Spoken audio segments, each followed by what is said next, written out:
కృష్ణా జిల్లా గన్నవరం నియోజకవర్గం అభివృద్ధికి మరింత కృషి చేస్తానని ఎమ్మెల్యే యార్లగడ్డ వెంకట్రావు అన్నారు. గన్నవరంలో ప్రజా సమస్యల పరిష్కార వేదిక ప్రజా దర్బార్లో ఆయన పాల్గొన్నారు. ప్రజల నుంచి వినతులను స్వీకరించారు.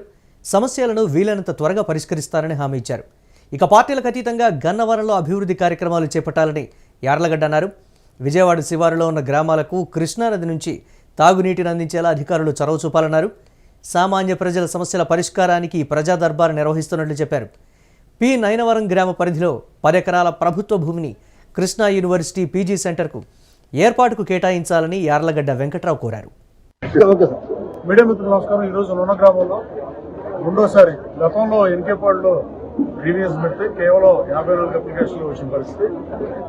అవేర్నెస్ ఉండాలి. పబ్లిక్ కూడా మొన్న ఆదర్శంగా తీసుకోవాల్సిన అవసరం. ప్రజా సమస్యలు పరిష్కరించాలంటే ప్రజలు వచ్చి సమస్యలు చెప్తే పరిష్కారం అవుతున్న ఉద్దేశంతో చంద్రబాబు నాయుడు గారు 95లో ముఖ్యమంత్రి అయిన కొత్తలో ప్రజల వద్ద పాలన తీసుకొచ్చారు. తర్వాత కాలంలో అంతకుముందు ఎంఆర్ఓల వ్యవస్థను ఎన్టీ రామారావు గారు తీసుకొస్తే ఈ మధ్య కాలంలో గ్రీవియన్స్లు సోమవారం ఒకటి కలెక్టర్ ఎప్పుడు తీసుకునే వ్యవస్థ ప్రభుత్వం ఎప్పుడూ ఉంది. కానీ ప్రజా సమస్యల పరిష్కారమే లక్ష్యంగా పీజీఆర్ఎస్ లో రాష్ట్రంలో రెండో స్థానంలో ఉన్నాం. 1630 అప్లికేషన్ మనం యాడ్ అవుతాయి.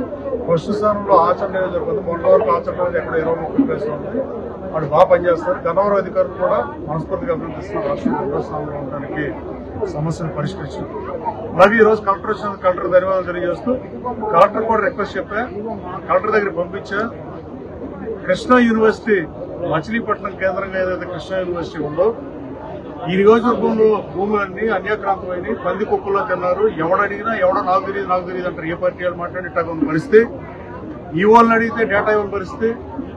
అసలు ఇన్ని లేఅవుట్లు వేసి కామన్ లేఅవుట్ తిన్నాన్ని చూస్తూ ఊరుకుంటాం. మీడియా కూడా సాక్షి అవటం చాలా బాధాకరం. వాటి మీద ఎంక్వైరీ చేసేందుకు కలెక్టర్ ధన్యవాదాలు తెలియజేస్తే కానీ ఇంతవరకు పని మొదలెట్టలేదు. కానీ తొందరగా సత్వరమే పని ప్రారంభించాల్సిందిగా ఆదేశాలు కలెక్టర్ కోరా. ఎవడైనా శిక్షార్హుడు బుడమేరు ఆక్రమణ తొలగిస్తాం. అలాగే నున్న రోడ్డును కూడా డెఫినెట్ గా ఎక్స్టెండ్ చేసి తీరుతాం. 120-130 అడుగులు ఉండాల్సిన రోడ్లో కేవలం 17 మీటర్లు 13 మీటర్ల రోడ్లో 15,000 ఓటర్లు 30,000 జనాభా చుట్టుపక్కల వాళ్ళలో జనాభా 1,00,000 మంది తిరిగే రోడ్డు ఇలా ఉండటం చాలా బాధాకరం. ఈ రోడ్డును కానీ హై స్కూల్ రోడ్డు కానీ ఎక్స్టెండ్ చేసి తీరుతాం. కానీ దాన్ని ప్రజలు మెప్పించి ఒప్పించి అక్కడ ప్రత్యామ్నాయ మార్గం చూపించే బాధ్యత చూడమని ఎంఆర్ఓని కమిటీ ఏమని కోరా. డిస్ట్రిక్ట్ కలెక్టర్ చెప్పి ఎంఆర్ఓ అధికారులు కమిటీ చేస్తారు. అలా స్టార్ట్ దేర్ వర్క్. అలాగే కృష్ణా యూనివర్సిటీ మధ్యలో చెప్తా మర్చిపోయా. కృష్ణా యూనివర్సిటీ వాళ్ళని వైస్ ఛాన్సలర్ వచ్చి నన్ను కలిశాడు. నైనవరంలో ఏదైతే 10 ఎకరాల ప్రభుత్వం ఉందో ఇప్పుడు 3 సార్లు అక్కడ ఎంక్రోచ్మెంట్ చేస్తానికి ప్రయత్నం చేశారు. 3 సార్లు రిమూవ్ చేపించా. ఆఖరికి దరిద్రం ఎలా ఉందంటే నున్నలో ఇళ్ల స్థలాలు రాజశేఖర రెడ్డి గారి ప్రభుత్వంలో ఇళ్ల స్థలాలు ఇద్దామని 3 ఎకరాలు జర్నలిస్ట్ సోదరులకు కేటాయిస్తే సొసైటీకి దాన్ని కూడా ఆక్రమించారు. చంద్రబాబు నాయుడు గారు కూడా దానికి 14-19 మధ్యలో జీవో ఇచ్చారు. దాన్ని కూడా ఆక్రమిస్తే స్థానిక ఎంఆర్ఓతో మాట్లాడి వాళ్ళని ఆక్రమణ కొట్టించేస్తారు. రాబోయే కాలంలో జర్నలిస్ట్ సోదరులకు కూడా 2 సెంట్లు 3 సెంట్లు ప్రజలకు ఇస్తున్నాం కాబట్టి మీరు ప్రజాహితం కోసం ప్రభుత్వానికి ప్రజలకి పార్టీలకి ప్రజలకు వారధిగా ఉంటున్నారు కాబట్టి పల్లెటూరులో 4 సెంట్లు పట్టణాల్లో 3 సెంట్లు మన అసెంబ్లీలో మాట్లాడే గౌరవ ముఖ్యమంత్రి కూడా మొట్టమొదటి మాట్లాడేది నేనే జర్నలిస్టులకు గెలుస్తానని. అలాగే నున్నలో సమస్యను కూడా ఇటు పరిస్థితుల్లో పరిశీలిస్తాం. టైం టేకింగ్ ప్రాసెస్ కానీ సమస్యలు ఓవర్ నైట్ సాధ్యం కాదు కాబట్టి అవి పనిచేస్తాం. ఈ 10 ఎకరాలు ఏదైతే నైనవరంలో ఉందో అది కూడా మళ్ళీ పందికొక్కుల్లాగా నియోజకవర్గంలో అలవాటు పడిపోయిన పందికొక్కులు మళ్ళీ తింటయ్యే ఉద్దేశంతో ఆ 10 ఎకరాలని మనం కాపాడలేమనే ఉద్దేశంతో కృష్ణా యూనివర్సిటీ పీజీ సెంటర్ పెట్టమని కోరా. దాదాపు అది అయిపోతే ఇందాక జిల్లా కలెక్టర్ కూడా చెప్పి జిల్లా కలెక్టర్ గారు కూడా ఆదేశాలు ఇచ్చాడు. త్వరితగతిన ఫైల్ మూవ్ చేయమన్నాడు. అది మూవ్ అయ్యి కృష్ణా యూనివర్సిటీ పీజీ సెంటర్ నైనవరంలో రాబోతుంది.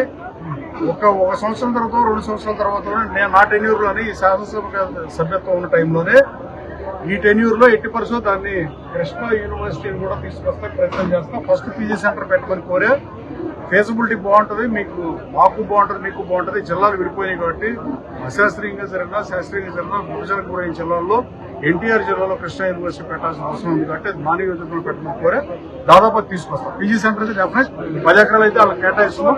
అలాగే ఈ రోజు మొట్టమొదటిసారిగా 450 కన్నా ఎక్కువ అప్లికేషన్ వచ్చింది. నెంబర్ కట్టలేదు. 450 నుంచి 500 అప్లికేషన్లు వచ్చిన పరిస్థితి.